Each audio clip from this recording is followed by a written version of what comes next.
ZEE5 ಇರುವಾಗ ನೀವು ನಿಮ್ಮ ನೆಚ್ಚಿನ ಶೋಗಳನ್ನ ಎಂದಿಗೂ ಮಿಸ್ ಮಾಡಿಕೊಳ್ಳುವುದಿಲ್ಲ. ಅದು ಸಂಪೂರ್ಣ ಉಚಿತವಾಗಿ.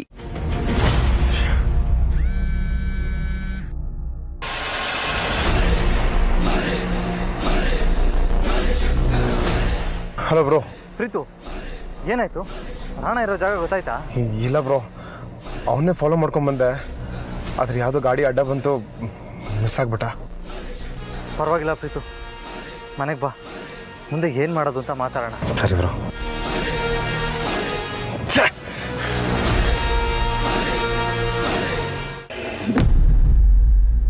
ಸಾರಿ ಬ್ರೋ, ಸಾರಿ. ಅದಕ್ಕೆ ರಾಣ ನನ್ನ ಕಣ್ಮುಂದೇನಿದ್ದ, ಆದರೂ ಅವ್ನು ಹಿಡಿಯೋಕ್ಕಾಗಲಿಲ್ಲ.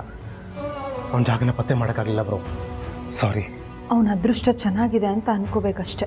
ಇದರಿಂದ ಒಂದಂತೂ ಖಚಿತ ಆಯಿತು, ಅವನು ಊರು ಬಿಟ್ಟು ಹೋಗಿಲ್ಲ, ಇದೇ ಊರಲ್ಲಿದ್ದಾನೆ. ಅವನು ಒಬ್ಬನೇ ಇದ್ದಿದ್ದಿದ್ರೆ ಅವನು ಹೋಟ್ಲಲ್ಲೇ ತಿಂಡಿ ತಿನ್ಕೊಂಡು ಹೋಗ್ಬೋದಾಗಿತ್ತು. ಅದನ್ನು ಬಿಟ್ಟು ಮನೆಗೆ ತೊಗೊಂಡು ಹೋಗ್ತಿದ್ದಾನೆ ಅಂತಂದರೆ ಅವನ ಜೊತೆ ಮನೇಲಿ ಬೇರೆ ಯಾರೋ ಇದ್ದಾರೆ ಅಂತ ತಾನೇ ಅರ್ಥ. ಆ ಇನ್ನೊಬ್ಬರು ನಮಗೆ ಪದೇ ಪದೇ ಅನಾಮಿಕ ಕರೆ ಮಾಡೋಳು. ನಿನ್ನ ಗೆಸ್ ಕರೆಕ್ಟಾಗಿದೆ ಪಾರು. ಆ ರಾಣಂಗೆ ದುಡ್ಡಿಗೇನು ಸಮಸ್ಯೆ ಇಲ್ಲ. ಅವ್ನು ಮನ್ಸು ಮಾಡಿದ್ರೆ ಮನೆಯಲ್ಲೇ ಎಂತೆಂಥ ಕುಕ್ಗಳನ್ನ ಇಟ್ಕೋಬೋದು, ಅಥವಾ ಆನ್ಲೈನ್ ಆರ್ಡರ್ ಮಾಡಿ ಅವ್ನು ಇಷ್ಟಪಟ್ಟು ಹೋಟ್ಲಿಂದನೇ ತರಿಸ್ಕೋಬೋದು. ಆದ್ರೂ ಅವನೇ ಖುದ್ದಾಗಿ ಹೋಟ್ಲಿಗೆ ಬಂದಿದ್ದ ಅಂದರೆ ಅವ್ರು ಎಷ್ಟು ಸೆಕ್ಯೂರಿಟಿ ಮೇಂಟೈನ್ ಮಾಡ್ತಾಯಿದ್ದಾರೆ. ಪರವಾಗಿಲ್ಲ ಪ್ರೀತು, ಅವ್ರು ಇದೇ ಊರಲ್ಲಿದ್ದಾರೆ ಅಂತಂದರೆ ಒಂದಲ್ಲ ಒಂದಿನ ಅವ್ರನ್ನ ಪತ್ತೆ ಮಾಡ್ಬೋದು. ಆದರೆ ನಾವು ಇನ್ನಷ್ಟು ಎಚ್ಚರಿಕೆಯಿಂದ ಇರಬೇಕಾಗಿರೋದಂತೂ ಸತ್ಯ. ಯಾಕೆ ಅಂದರೆ ಆ ರಾಣ ಬರೀ ಮನೆ ಮಾತ್ರ ಖಾಲಿ ಮಾಡಿರೋದು, ಊರು ಬಿಟ್ಟು ಹೋಗಿಲ್ಲ ಅಂತಂದರೆ ಇದ್ರ ಹಿಂದೆ ಏನೋ ದೊಡ್ಡ ಸಂಚೆ ಇದೆ. ಆ ಸಂಚಿನಿಂದ ನಮ್ಮನ್ನು ನಾವು ಕಾಪಾಡ್ಕೋಬೇಕು ಅಂತಂದರೆ ನಾವು ಇನ್ನಷ್ಟು ಧೈರ್ಯವಾಗಿರಬೇಕು. ಯಾವುದೇ ಕಾರಣಕ್ಕೂ ಯಾವುದೇ ಕ್ಷಣದಲ್ಲೂ ಒಬ್ಬರನ್ನೊಬ್ರು ಬಿಟ್ಕೊಡ್ಬಾರ್ದು.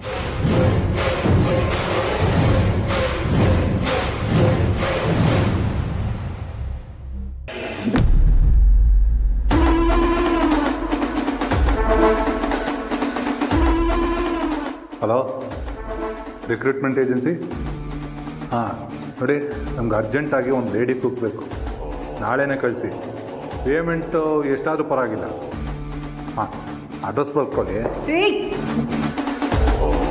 ಯಾಕೆ, ಏನಾಯಿತು? ನಮ್ದೇ ಅಜ್ಞಾತವಾಸ ಜೀವನ, ನಾವೇ ಹೊರಗಡೆ ಜನರಿಂದ ಬಚ್ಚಿಟ್ಕೊಂಡು ಬದುಕ್ತಾ ಇದೀವಿ. ಅಂಥದ್ರಲ್ಲಿ ಹೊರಗಡೆಯಿಂದ ಅಡುಗೆಯವ್ರನ್ನ ಕಳಿಸಿದ್ರೆ ಏನಾಗತ್ತೆ ಹೇಳಿ?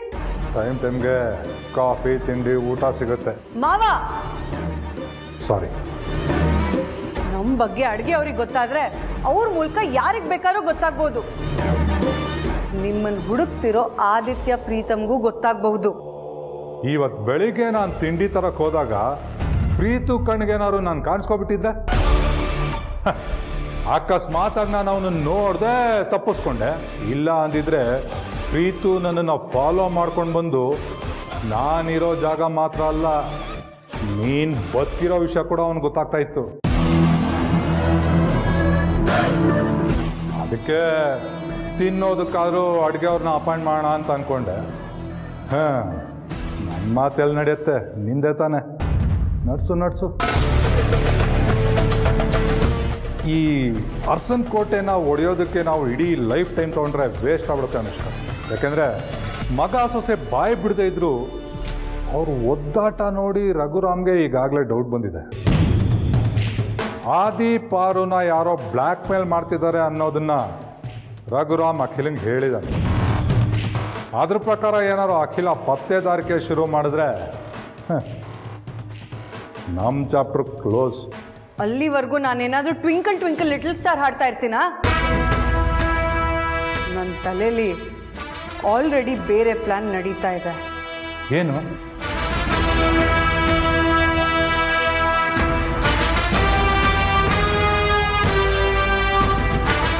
ಅಲ್ಲ, ಮತ್ತೆ ಮೂರನೇ ವ್ಯಕ್ತಿ ಬಂದರೆ?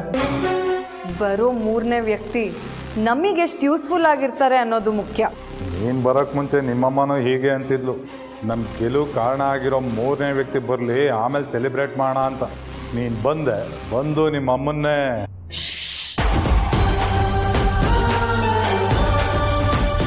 ನನಗೆ ಹಳೇದೆಲ್ಲ ನೆನೆಸಿದ್ರೆ ನಿನಗೂ ಅದೇ ಗತಿ ಕಾಣಿಸ್ಬೇಕಾಗತ್ತೆ. ನನಗೆ ಕೋಪ ಬರ್ಸೋ ಥರ ಮಾತಾಡಬೇಡ, ಹುಷಾರ್.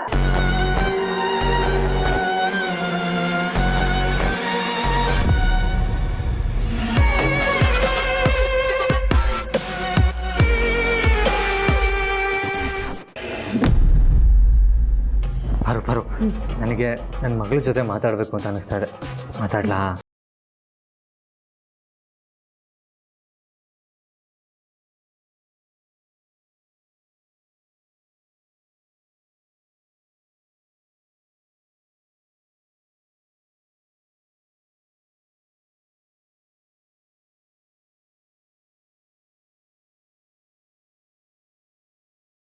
ಮಾತಾಡೋದೆಲ್ಲ ಕೇಳಿಸುತ್ತಲ್ವಾ?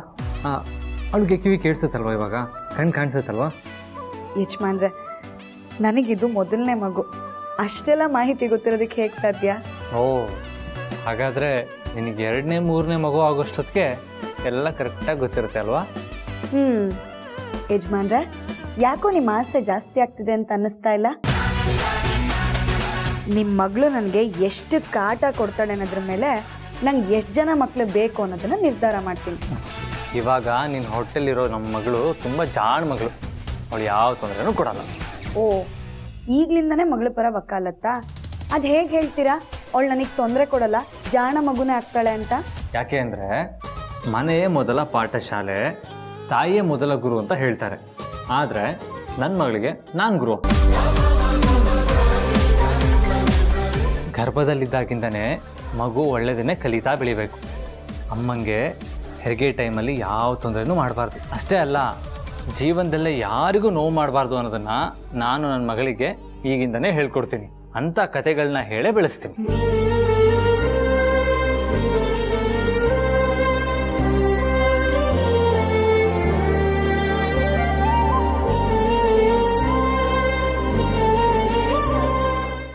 ZEE5 ಆಪ್ ಡೌನ್ಲೋಡ್ ಮಾಡಿ ಎಲ್ಲಾ ಸಂಚಿಕೆಗಳನ್ನು ಸಂಪೂರ್ಣ ಉಚಿತವಾಗಿ ನೋಡಿ.